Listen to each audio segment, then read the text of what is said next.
Hello? Oh, okay, it's working. Good evening. My name is Natalie Manaswabi, a tribal citizen of Hannibal Indian community in the Upper Peninsula and a freshman here at Central Michigan University. On behalf of the North American Indigenous Student Organization here on campus, CMU's Office of Native American Programs, and CMU Online, we would like to welcome you this evening of our Indigenous Peoples Day Speakers Series. We would also like to thank Mid-Michigan College for their partnership this year with Orange Shirt Day on September 30th and tonight's event. It is my pleasure to introduce our speaker this evening, Dr. Shannon Bischoff. Dr. Bischoff did his PhD work in anthropology and linguistics at the University of Arizona and the University of Tokyo. His work has focused on the computational linguistics, formal mathematical linguistics, and linguistic anthropology. In recent years, his work has shifted to language policy, advising governments and working with the United Nations and UNESCO. Please welcome Dr. Bischoff. Thank you, Natalie. Good job. Thank you. I guess this is on. You can hear me. So I 45 minutes. I will try to keep it at 45 minutes and respect everybody's time, but I am a professor in my day job, and we all know how they love the sound of their own voices. So feel free to just do this, but gone too long. I want to thank Colleen and her staff for making this possible and for inviting me. It's really great to be here. This is a really beautiful campus, and this is an incredibly beautiful library. So if there are any students, you should just stop, pause, and think, wow, I get to work in this beautiful library. It's a lovely space. So today what I want to talk about is Indigenous languages in the US and how we got to the place that we are in regards to Indigenous communities. And that place is one in which Indigenous community members have lost access to their heritage and their language. And what I'm going to talk about today is some work that I've been doing recently. I was asked in the spring to give a talk at a Fortune 500 company, which was strange. They had a number of Indigenous employees that wanted to have somebody come and speak during their speaker series on Indigenous issues. So I asked them what they want to know about, and they want to know about policy, federal policy. And I work with a lot of policy. I've helped write some policies, but I haven't been a student of policies. And so I took it as an opportunity to really start looking at the legislation that led to the polite way to say it is the intentional attempts to assimilate Indigenous peoples into the dominant society, but really to wipe out their culture and their language. And so I gave this talk a little earlier at Mid-Michigan, where a friend of mine is a professor and a dean. And I mentioned there that this talk is really an exercise for me to work through some ideas. So if you leave here thinking, what was that? That made no sense. I'm still working through the ideas. But if you leave here feeling that, oh, that was interesting, I'm inspired, I learned something, I'm done working through the ideas and it worked. So you can email me either way. The email will be at the end. You can give me an update on whether or not this made sense. What I'm going to talk about is kind of a dark chapter in American history. And so the first part is really depressing.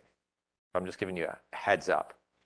I'm going to end on a positive note, talking about some global policy that I've been a part of, developing and then implementing at the grassroots level, so we can leave on a slightly optimistic note, because I don't want everyone to be depressed, right? There's a lot we can do. There's a lot of simple things that we can all do to make the world a better place and to rectify some of the wrongs that have happened in our country. So, my talk today is going to be structured as follows. Who am I and why am I here? It's Indigenous Peoples Day. Why is an old white guy up here talking about it, right? I owe you an explanation for that. And I owe the community members here an explanation for that. And so I'll talk about that briefly. I'm going to talk about the 19th century and some of the early policies that were intentionally created by the federal government to deliberately disenfranchise, we might say, but they were never franchised. But really what these policies were meant to do was to get indigenous peoples' land and to assimilate them into our culture or to remove them permanently from the continent. And then I'll talk about the 20th century, where there were some seemingly positive changes in legislation. And then I'm going to end with the 20th century and some legislation in the early part of the 21st century that really set us back quite far in terms of the human and linguistic rights of indigenous peoples. Then I'm going to end, I'll switch gears, and I'll talk about what the teams that I'm involved with are doing. These teams are made up of a small number of academics and scholars like myself, researchers, but are predominantly made up and composed of indigenous peoples and global policymakers. So who am I and why am I here? Really quick, this is the fancy stuff, right? I'm a professor. Wow. I've worked with indigenous peoples, published books on this topic, and I've studied it. And that gives me some credibility. I'm part of the International Decade of Indigenous Languages Regional Committee for North America. The United Nations declared 2022 through 2032 as the International Decade of Indigenous Languages to draw the world's attention to the human rights and linguistic rights crisis that indigenous peoples across the globe are facing.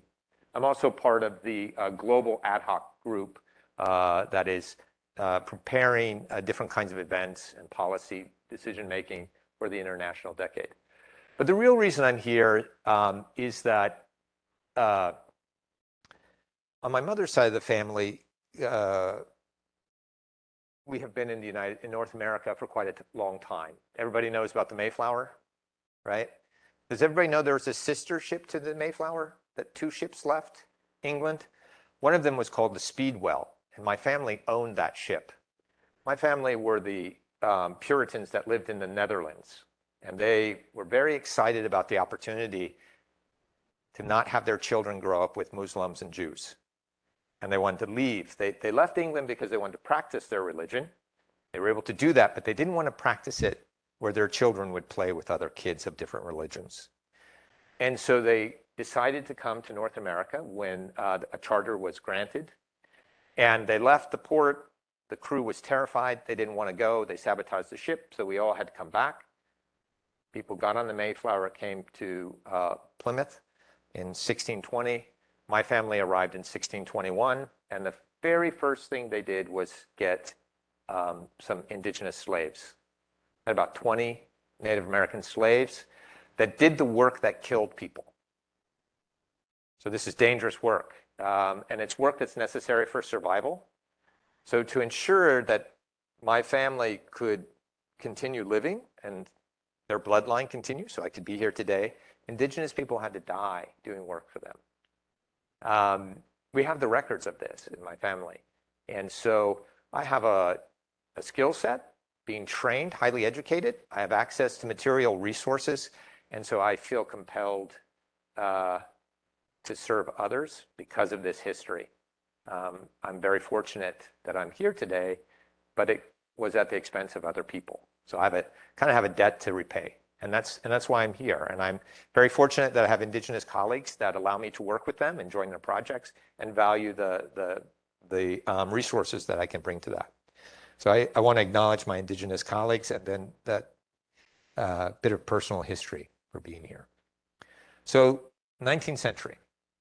So my family arrived in 1620 and immediately have indigenous slaves in a matter of weeks, 1621. So we already have very problematic relationship. But once the United States was founded, and in a very short period of time, less than 50 years of our nation, we're already very concerned about these indigenous peoples. So the federal government passes a piece of legislation called the Civilization Fund Act. And this is kind of a foundational piece of legislation that all other legislation is built upon or inspired by. And this was a bit of legislation that provided funding to so-called benevolent societies, and these are different religious organizations. I want to be careful because there are a lot of religious organizations. So some did some bad things, some did some good things. I just want to be careful there. But they received funding to start schools.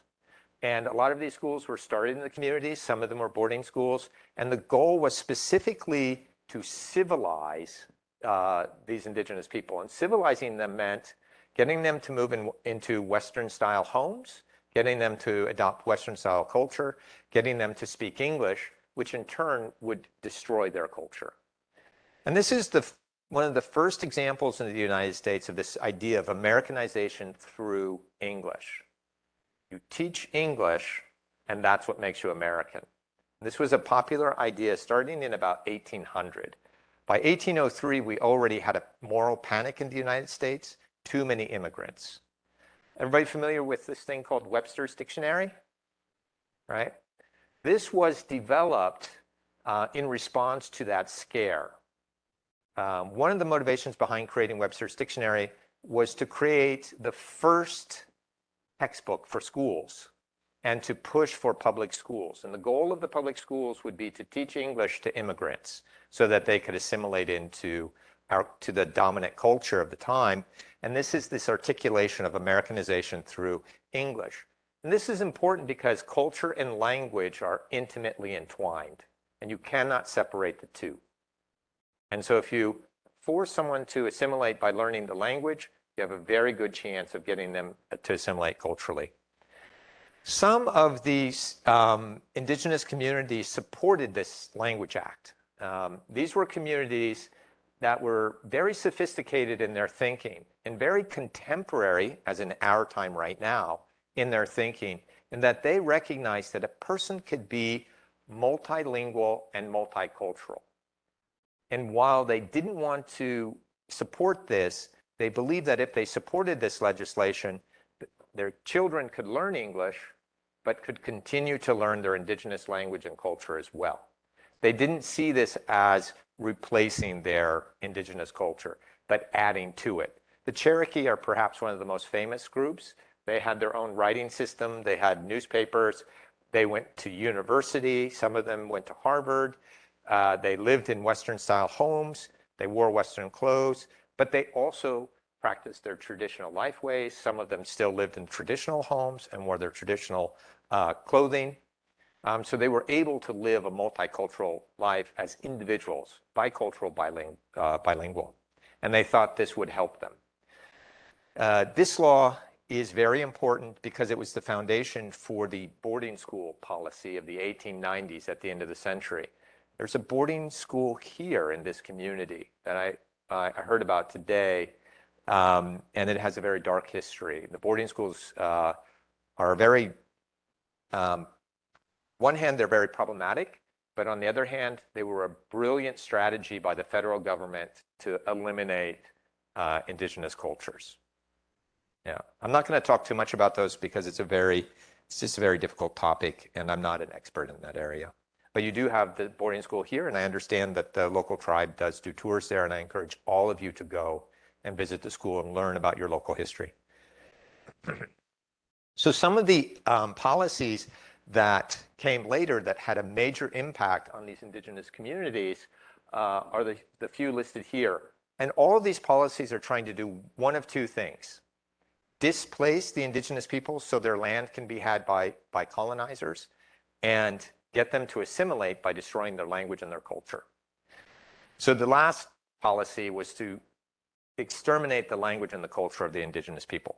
In 1830, we have the Indian Removal Act, and this is famously and colloquially known as the Trail of Tears. And this was forced movement of indigenous peoples off their land to what was then called Indian Territory. Today is modern Oklahoma. And if you've ever been there, before they discovered oil there wasn't much there. It's kind of a dry, high desert kind of region. And thousands of indigenous people died in the forced marches to Indian territory. And one of the primary reasons for this was that the Cherokee, who I mentioned earlier, For example, there was gold discovered on their land, and there was very valuable timber that colonizers and settlers wanted to have. And where I live today in Indiana, the Miami tribe was forcefully moved to Indian territory as well. And today, the Miami tribe is the Miami tribe of Oklahoma, even though their historic lands were in Indiana. And this is a sad story that impacted communities across the United States. And then in 1862, we have the Morrill Act, which created land-grant universities like this one, University of Michigan, Michigan State University. And it's surprising when I learned about this, because everybody thinks, oh, land-grant universities, this is great.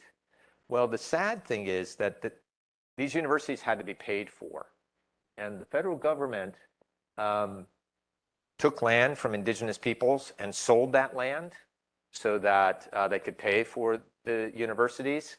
And once the federal government did that, local states or territories did the same thing, oftentimes taking land illegally from indigenous people and building their universities on that land. This caused displacement, and displacement leads to the death of cultures because individuals are left without their community, and they have to move to new places, and they have to find new ways to survive. So this is a very good strategy of not only acquiring valuable land, but also to destroy indigenous cultures. And I think it's fair to say that there was an intentionality there, that we can look at the letters of some of these senators and policymakers and know that that indeed was their intention. And so while we don't want to think of our land-grant universities as being problematic, this really problematizes them.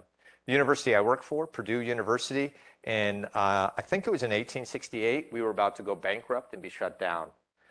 And so the federal government took money and land from the Dakota people, which is now North Dakota, and they sold the land for a profit, and they sent the money to Purdue University and a number of other universities. So I also am indebted to indigenous people for my job, because that university might not be present today if it had not been for those indigenous people. And then we get to 1868 and the 14th Amendment. And this is another amazing piece of legislation in our history. It is a piece of, it's an amendment to our Constitution that gives citizenship and equal rights to African Americans. And this is huge. And this is really important. They'd been slaves before, they had no rights. This is a game changer. However, the authors of the amendment were very careful to say Native Americans are not citizens, and this will not give them citizenship. And they were deliberate in that because had Native Americans, Indigenous Americans, been given citizenship, they would have been afforded all of the rights and privileges of citizenship. And so there was an intention to deny them that, because it's harder to exploit them and to take advantage of the resources that they had that the dominant culture wanted. And then finally, we have the Dawes Act, which was a brilliant piece of legislation, because what it did was, in the agreements with most of the tribes in the United States, land that was awarded to those tribes was awarded communally, so everybody owned it. So it was very difficult to break off little pieces and chunks of it, especially the valuable parts. And so what the federal act did was it broke up indigenous lands that were communal and gave them to individuals in the tribe. It also allowed them to say, you know what, our formula gives everybody land, but we have some extra. So we're going to sell that for you to other people. And so then that brings in outsiders into the community.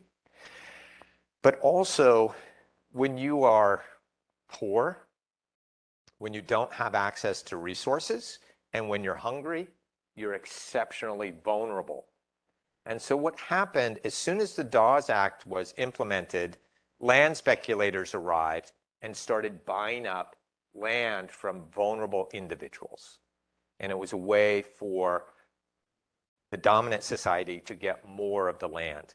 When you're communal and you have to go to people to get permission to sell, you often get help, right? It's much harder to do.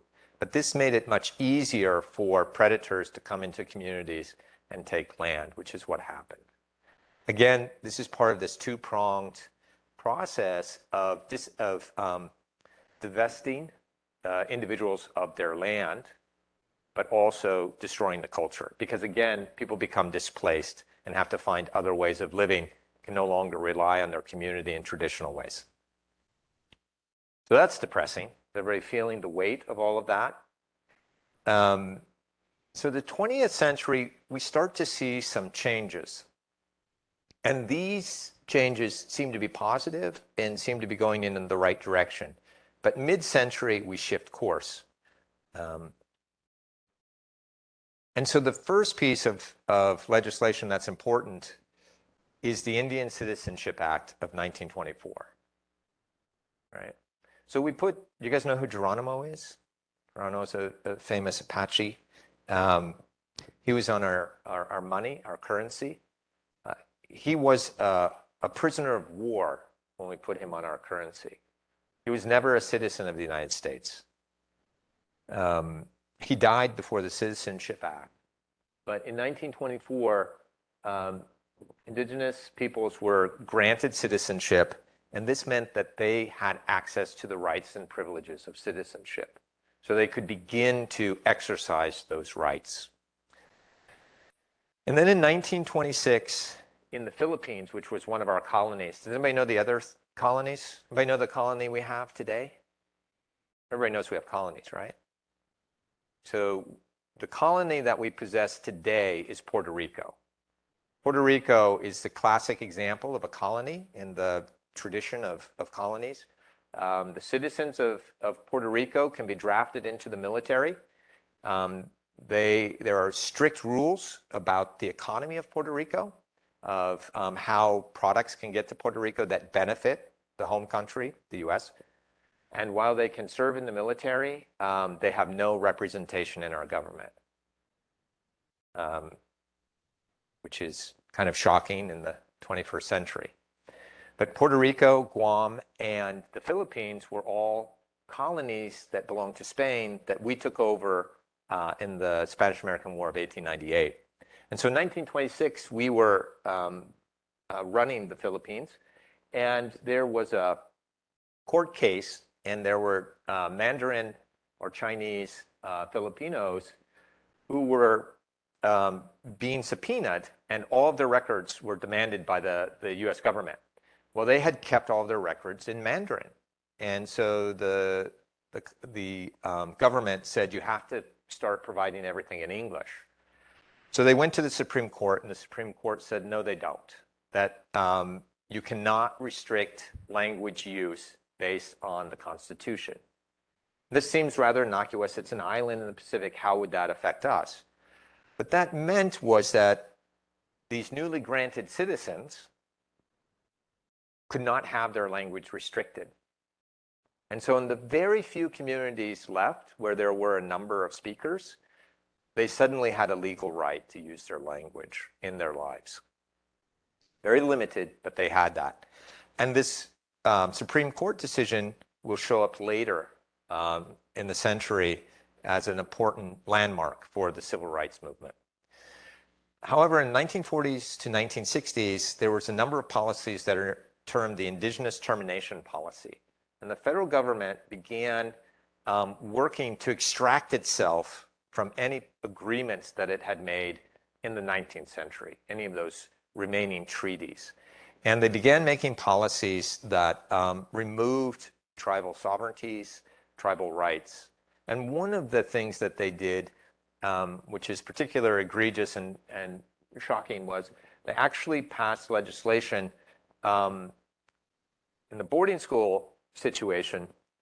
Children were forcibly taken from their home as early as age 4 and sent to boarding schools, ideally boarding schools where no one else from their community would be. So if you were Navajo, they would take 150 Navajo kids and they would spread them all out to the about 400 boarding schools in the US so they wouldn't be together. The last boarding school was closed in 1988. right? So if you're born in 2000, your parents were alive when these schools were still in the US. I have a good friend who went to a boarding school in Chicago. He's native Alaskan, and he had to fly to Chicago to go to school. In the 1940s through 60s, they passed legislation that forcibly removed adults from communities. And they said, you must move to an urban center and you must find a job. There's no jobs here, so you have to move. They took buses into the communities, they rounded up the adults, and they took them away. And they also changed the tribal governmental system. Tribal governments had remained, for the most part, similar to the historic governments that they had had before Western colonizers arrived in North America. Those government systems worked fairly well for the tribal communities. Some of them were actually could be described as pure democracy. But the federal government said you can no longer have chiefs in the traditional sense. You can no longer have the political structures that you had in the historic sense. You must have democratically elected leaders that mirror in some way the democracy of the United States. And what happens is, as we all know, once you have elections, you have teams. Once you have teams, they have to compete, right? We're the only nation in the world that sees debate ending with a winner and a loser. In the rest of the world, debate ends in agreement on a path forward, right? So when you introduce that to communities that have been collective and working together, it creates an artificial divide that becomes a real divide. And so this leads to a lot of internal political turmoil for these communities. So that was a series of legislative policies from the 40s to 60s. Then we have some more good news. 1967, we have the Bilingual Education Act, and this is a civil rights issue. And U.S. has always been a multilingual nation. Most countries in the world, most people in the world are multilingual. Americans are kind of the oddballs in the world, where many of us are monolingual. But we are the world's second largest Spanish-speaking country. And the Spanish speakers in this country did not immigrate here. They're born here.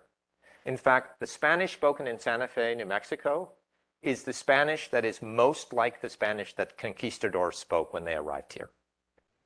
Right? So we are the world's second largest Spanish-speaking country. No country in South America has more Spanish speakers than us. Spain doesn't have more Spanish speakers than us. There's one country, Mexico. Everywhere else in the world, we would have multilingual education. Right? This policy was passed to lead towards a multilingual normative reality for Americans and to allow for bilingual education. This allowed for Native Americans to start imagining teaching their children in their indigenous languages. And there was a wellspring of communities that began developing language programs, offering language in their schools, and they were very successful where the language was still spoken. Sadly, most of the communities, the language was gone, but they began awakening the languages and offering and teaching them again. And then in the 1990s, we have the Native American Languages Act, which is a really important piece of legislation that builds on that 1926 Supreme Court ruling. And it says that Indigenous peoples have the right to conduct their lives, their own business in their languages. This meant that the Navajo community that had 250,000 members, and majority of which were native speakers of Navajo, they could teach their children in Navajo. They could have their schools in Navajo. And what happens when you have mother tongue-based education? Well, your children learn to read a lot quicker. And our education system in the United States is grounded in literacy. If you're teaching them another language and literacy at the same time, it doesn't work. So Navajo children that went through education, learning Navajo and getting English later, they performed much better than their monolingual English peers in science, in math, in English, right? So this was a good policy that led to some real opportunities for communities. Unfortunately, In 2001, a group of well-intentioned elites, highly educated like me, right? I know it all. I have a PhD. I'm uniquely qualified to see the problems in the world and present the solutions, right? So they created this policy with really good intentions, but the consequences were devastating. Very controversial piece of legislation. In this legislation, it was determined that schools have to be assessed that get public funding from the federal government, including these tribal schools. However, they left it up to each individual state to determine the language of assessment. And assessment begins in preschool, kindergarten, first grade. Every state without fail adopted English. So these wonderful Navajo schools. Suddenly, these Navajo kids have to pass a test in English or the school doesn't get funding. What do you think happened to the Navajo language programming? It's gone. What do you think happened to those excellent progress those students were making? It's gone, wiped out. It wasn't intentional. I really believe that. It was ignorance. And it was hubris, and it was a lack of humility on the part of the policymakers. This is a real lesson for all of us to just pause and think about the unintended consequences of our actions and what can happen. But as a result of that, we end up with the seal of biliteracy. So we are a democracy, right? So any federal legislation that happens in this country, everyone in this room is responsible for. And if you don't vote, well, you're just giving away your rights, right? Because we in the United States, we are, right? Who's the government in a democratic republic? The people. And we affect the political change. And this is a really great example of how individuals can affect change on a national level. So a group in California began pushing for the seal of biliteracy. They recognized that there were lots of speakers of multiple languages and that helps their economy.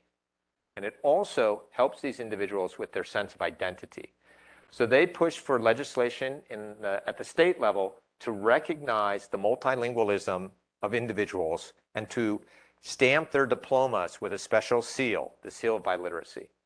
New York was the second state to do this. Research showed that the students with the seal of biliteracy got better jobs and higher paying salaries. It's a very crass way to think about things, but that's how we work in the United States. We monetize everything. And so now we monetize these individuals based on their linguistic abilities. And suddenly, states across the US began adopting this at the grassroots level, citizens petitioning and getting it on ballots, going to their local senators. And today, every state except for one has the seal of biliteracy. North Dakota, I believe, is the one state, and it's working on legislation now. There are hundreds of languages, and in about 2019, 2020, Indigenous communities began taking advantage of this, and I believe there's over 100 languages across the United States where Indigenous youth can get the seal of biliteracy on their diplomas. This is very powerful for those communities, and it incentivizes the young people to learn the language, right? Which is really important. I'm going to switch gears a little bit. I'm going to talk about global policy, and then I'm going to talk about what our team is doing in kind of the last 10 minutes, kind of leave us on a high note, all right? So we're not feeling too depressed about our past and the responsibility we all share in the way that Indigenous people live today as being part of this democracy. So in 2019, the United Nations declared the International Year of Indigenous Languages. The United Nations is an often misunderstood organization. The United Nations has no power, no power, and it really has no money to do things. It's like a club. It's a group of nations that have come together and said, hey, let's hang out together and let's try to make the world a better place. And so the United Nations makes policy recommendations to its members. And every country decides if they want to adopt those recommendations. They don't enforce recommendations on anybody, right? They make those recommendations, and individual countries that are members of this club get to decide if they're going to adopt the recommendations. So they made a resolution, which is a recommendation to the world, please honor this International Year of Indigenous Languages. This was the first policy since World War II that was unanimously agreed upon, and every member state agreed to adopt something related to this. And it was quite successful. And in 2022 to 2032, the United Nations declared this the International Decade. And the goal of these policies is to draw attention to the plight of Indigenous people across the globe who are being exploited and taken advantage of, and whose cultures are being intentionally destroyed. So I'm an active member of some of these organizations. And at my university, we were very involved. I and my team are very involved at the International Year and the International Decade. As I said earlier, I'm a member of the National Committee, and I also work on the Global Committee for this. We held a conference at my university, and I'll talk about that a little bit as well. So this is me and my wife in 2019. I had the incredible privilege. I mean, this is crazy, even saying it right now, I can't believe it. But in 2019, I went to Geneva, and I sat in a room and wrote by committee, which is the worst way to write anything, the resolution for the decade. And I'm from a town smaller than this town. There are more cows in my town than people. And for me to go to the UN and to sit in a room with like these really smart, brilliant, amazing people was just like unbelievable. Like I'm still just like walking on that lawn. Like I texted my parents, I'm at the UN. This is crazy. And it's my job, right? So we were there in 2019 drafting the resolution. In December of that year, it was passed unanimously by the member states. I was back this summer in 2022, and I was back this summer advocating for some projects that my team and I are working on, and I'll share those with you. So we had a conference in 2019. It was to celebrate the International Year. We had over 400 participants. The vast majority were Indigenous people from across the globe. It was crazy. It was a really great time. We had activists, artists, scholars, policymakers. We had the members of the UNESCO Steering Committee planning all of the events. We partnered with the local mayor's office, and the chief of the Miami tribe of Oklahoma came to the event, and he gave a speech in the Miami language. And it was the first time in over 100 years, maybe 200 years, that a member of the Miami tribe addressed a government official in their homelands in their language. There wasn't a dry eye in the audience. It was a very powerful movie. It was great. And we had lots of Indigenous partners in our group. And we partnered with the Smithsonian Institute, who brought their Mother Tongue Film Festival, which was a celebration of the International Year, to our community. It was really spectacular. And I'm just kind of having fun, hanging out with my pals, doing this great thing. And about 8 months later, I get a call, an email from UNESCO asking if they can talk to me because they're writing their report, their assessment of the International Year. And about 60% of the people they're talking to keep mentioning this event. And they were like, where is this? Where is Fort Wayne, Indiana? What is going on? And so they interviewed us and a bunch of other people, and then they sent us the report. There was one event in the United States mentioned in the report, and it was our event. Now I'm just bragging, right? But what made the event so special was the Indigenous people that came, right? That's what really made it powerful. And it was a friendly reminder that these well-intentioned elites are looking for these problems and coming up with solutions in their heads, but the Indigenous people on the ground are living the problems and solving them. And so there needs to be a discussion between the people at the top and the people at the bottom. And the people at the top need to be funneling the resources into the solutions that are already working. And that's just a question of humility. And we really have to focus on that. So this is really a testament to all those Indigenous folks that came and said, you know what, you're doing this wrong. Listen to us. So I'm really privileged that we got to be a part of that and that we got the recognition. So after the event, we brought a lot of people together. We sent out some surveys and we asked them what they learned from the event and what they thought we could do moving forward. And so these are the things they said. They wanted meaningful education opportunities, meaningful from the perspective of Indigenous people. They wanted access to English to advocate for their linguistic and human rights. English was the colonial language. It was the language of colonizers, but today, the overwhelming majority of English speakers are not native speakers of English, and they're not talking to native speakers of English. More than 2/3 of the world's English speakers are not native speakers of the language, and they're not talking to native speakers. They own English now, right? And they want access to English so that they can advocate on the global stage for their human rights. They also want an outlet for Indigenous arts. A lot of academics are obsessed with the past. They're obsessed with what were they like? Let's study what they were like. Indigenous peoples are, hey, we're here right now, and we want people to hear our voices. We're doctors, we're teachers, and we're poets and artists, and we want a space for that.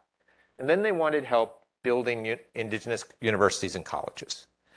So my colleagues and I got together, and the majority of my team is Indigenous peoples. I'm really lucky. They call me the token white guy, which I've become kind of comfortable with. And I have access to material resources. This is what privilege is about. I have access to a university and all the resources that come with that. I also have a PhD, which opens up all kinds of doors. I was just mentioning how one of my team members sent a grant to the National Science Foundation. It got rejected. She's a community member. We just put my name on it and sent it in, and guess what? It got funded, right? So this is how these things work. It's not fair. And when I go to the National Science Foundation to work, I brought it to their attention, and they're making changes. They're trying. So what we decided to do was we were creating a massive open access online course. It's going to be free around the world, and it's going to be on language policy, planning, implementation, and assessment.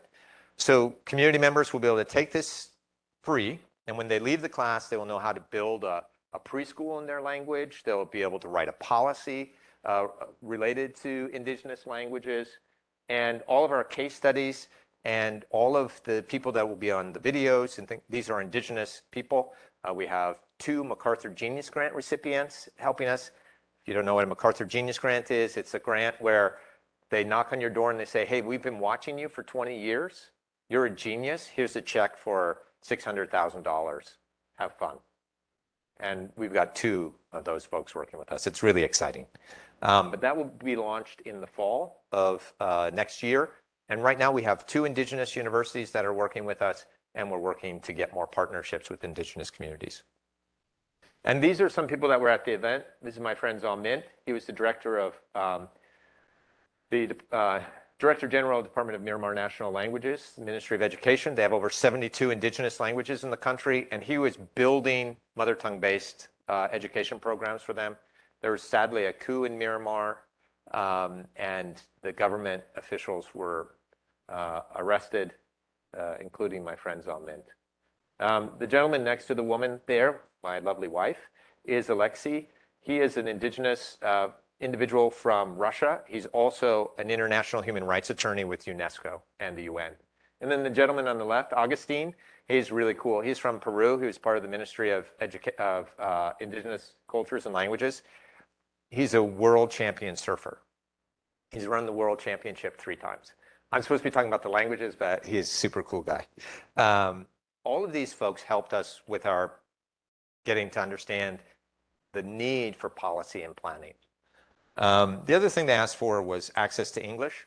My university, we have a TESOL program, teaching English as a second language to speakers of other languages. And in this, our students are required to teach a 1 hour a week online class. And we teach students, we teach refugees from the Ukrainian war. We teach refugees from the civil war in Myanmar. And we're When we were in UNESCO this summer, we started a partnership with Indigenous Peoples, and we have over 80 Indigenous community members in classes. We have a group from Ecuador that is going to New York to advocate for their human rights at the UN. And we have a group of Southeast Asian media people, Indigenous media people. They have 28 radio stations, they have a cable news station, and they have a satellite news station. And they want to broadcast in English so that the global community will be more informed about the human rights issues they're facing. And so we have a group of those students as well. And so we're very excited about this program. And that's happening right now. We have about 300 international students in that program and about 20 of our own students. And that's free for those folks. And this is a picture of some of them. And I know I'm running out of time, but I have to do this. This young woman was a refugee from Guatemala. She's in our program. She's a bilingual. And these are students, she's teaching students in Ecuador so they can go advocate for their human rights at the UN. And it's really special for her to have that opportunity. Then there's the desire for an outlet for Indigenous arts, and we're launching an Indigenous Arts Journal. It will launch next summer, and the work will be published in the Indigenous language and the Indigenous script, along with the dominant language of the region they are from, or a dominant global language, so it'll be bilingual. And the editorial board is all Indigenous.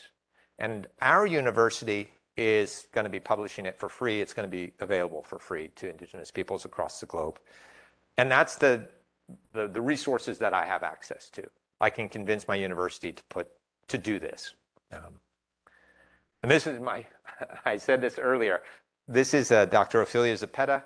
She's one of the MacArthur Grant Genius Award winners. She's a poet and a linguist. She's one of my favorite linguists, and just an incredible woman. And she always makes me feel embarrassed and filled with shame because I've done nothing with my life when I think about all the good work she's done.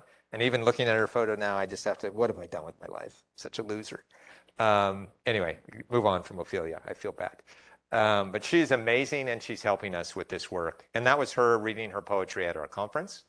And finally, we are helping to build some universities in the liberated zone in Miramar. It's outside of where the Civil War is happening. The Mon ethnic group is building a Mon National College. My city that I live in now is a refugee relocation city. And I didn't know this until we just recently met, but the president of this college was a refugee in the US, in my city, went to my university, and then he went back to serve his people. And so it's just the way that things all work out. It's amazing. So we're working with the Mon National College and then Amatue Wasai Indigenous University in Ecuador. We're helping them build their curriculum, create different kinds of degrees, governance, things like this. So those are all the things we're doing. I'm going to wrap it up here. I asked my colleagues, Indigenous colleagues, like, what should I tell people? How can they help? And this is what they said. Be nice. Just be kind. In fact, I was driving through the city today and I saw a sign that said, be kind. Educate yourselves on issues. Here, you folks have a boarding school in your community. You're right next. In fact, is the city in the reservation land? You're on historic lands. There's a reservation near you. Educate yourself on the issues relevant to those folks, because those issues are relevant to all of you, right? The quote at the beginning, no one is free unless everybody is free, right? Encourage multilingualism. When you hear someone speaking a foreign language or Spanish, why is Spanish in the Department of Foreign Languages when we're the world's second largest Spanish-speaking country? It's a native language of our country. Don't stare at them, right? Don't make them feel awkward just because they're speaking another language. Learn more about your community and love your neighbor, and crucially, love your enemy. And this is where, being the token white guy, I have to thank my colleagues, because people like me, academics, into the 20th century, we have done a lot of damage to these communities, and we have taken much from them, and we have to give back. And they have been very kind to me personally. So I think that's a good one. I'll stop there, and I'm a couple minutes over. So open it to questions. Is that right? Yeah. Go ahead.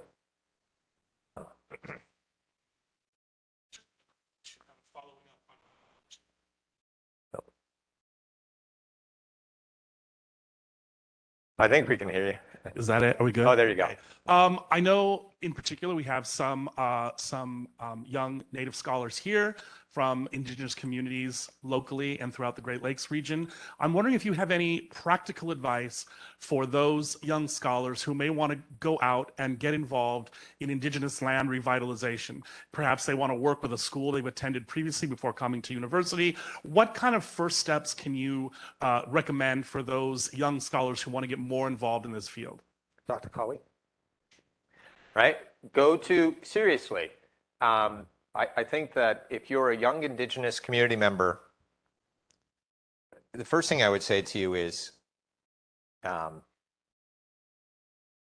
what you want to do, because the young community members that I have the privilege of working with are under great pressure. They're under great pressure to return to their community. They're under great pressure to serve their community. My advice would be selfish for a little bit. Go out into the world, work at a job you're passionate about, gain some skills and some experiences. And then if you feel compelled and you truly want to go back and serve your community, reach out to your elders and ask them how you can help. Reach out to younger community members that are working in the community, in your public schools, that are on the tribal council. Ask them how you can help and share with them how you would like to help. It's a really tricky question because there is such pressure on young Indigenous peoples to carry the burden of their communities. And I think sometimes that gets in the way of them actually helping solve some of the community members. I mean, do you have thoughts on this? I mean, she's better positioned to answer this question. I'm going to put you on the spot because I know you don't like public speaking. I mean, do you have any recommendations or advice? I think we do a great job here at the Saginaw Chippewa Tribal College where they do incorporate the language quite a bit. And the college is open to all students. It's not just for tribal members. And you can certainly take 4 courses in Ojibwe language here. And that's what we really highly recommend. I know that we teach a course here in Ojibwe 101 that will be this spring as well. So, it's not just about the language, right? It's about the culture. It's about our history, just having that holistic approach to how to integrate that into our community here. Yeah. So learn about your community, learn about yourself, and decide how and what you would like to contribute back in your community. And then talk to the people in your community to see if that's a possibility. Does that answer your question? It's really tough.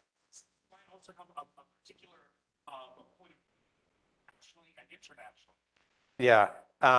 So again, I'm going to say go back to your community and find out who's doing the kinds of things that you want to do. But also I would say, I'm standing here because I got to study with really famous people and then use all of their connections, right? So if you're an Indigenous community member and you want to go to the UN, find me. Send me an email and tell me that, and I'll connect you to people. That's how it works. You have to work hard, but then you have to get lucky. And if you work hard and luck strikes, then you'll be able to take advantage of that and go places. But if you're a young Indigenous person that wants to work on the global stage or work on the national stage, find people doing that and blindly email them and tell them about your passion. Find people that in your own community that are connected, because you will find people in your community that are like 2 people away from the UN, that are 2 people away from President Biden's office, right? Find out who those people are and pound on their doors until they respond to you. Yeah, is that help? Yeah, that's what I encourage you to do. That's what I did. I had great advisors and I said, hey, I'm interested in National Science Foundation. Oh, well, I decide who gets to go there. I'll send you. And then suddenly I'm at the National Science Foundation. I'm interested in UNESCO. You go to UNESCO. How does that work? Oh, you're interested? Oh, I'd love to send you. Right? You have to be assertive and intentional, and you have to ask. I'm a white guy, and I have been enculturated to ask. Right? I've been taught go and ask. Indigenous peoples, minorities, underrepresented peoples are underrepresented because they've been taught don't ask. Right? Yeah. Thank you. Long-winded answer. Hi there. My name is Brandon Horn, and I'm a reporter with CM Life. We met a little earlier. What steps can or should be taken to rectify things? And that could be like everyday things. I mean, you kind of addressed everyday things people can do, but like, what about policy changes and the like? I think that the biggest challenge we face in the United States is the idea of Americanization through English. We have a very powerful monolingual ideology in the United States where we think it's hard to learn. How many of you think it's hard to learn a foreign language? Right? It's all mental. My father is a German immigrant. If you met him, he came to the United States as an adult. If you met him, you would think that he grew up in the US, absolutely fluent in American English. Most of the people I work with speak 3, 4, 5 languages. Learning a language, it's no problem, right? No problem at all. But in the United States, we have this belief that it's hard. We can't do it. Fact of the matter is that research shows that at least 25% of the adults that learn a foreign language as actual adults, they're native-like speakers, right? Native speakers think they can identify which neighborhood they grew up because of the way they speak. They believe they can, right? So that's the biggest challenge we face is this fear of other languages and a lack of support in our schools for other languages. In the talk I gave earlier, I'm bilingual. I speak academic English, that's what I'm using right now, and I speak redneck. I said I grew up in a little town of like 6,000 people, 8,000 people. My brother doesn't speak English. He speaks redneck. He doesn't know what English is, right? But I can switch back and forth between the two. We're all multilingual. When I went to school, I struggled because I spoke a stigmatized dialect and it's grounded in literacy. They were teaching academic English. Most people don't speak that, right? And so this idea that you have to speak English to be American, it's hard to learn another language. I think that's the biggest barrier to these communities and to our society as a whole. Remember, we're the world's second largest Spanish-speaking country. Every other country that's like that, they have multilingual education. And we struggle with that. So I would say that's the biggest issue is our own mindset about language and languages. Yeah. Again, another long-winded answer. I told you I was a professor, right?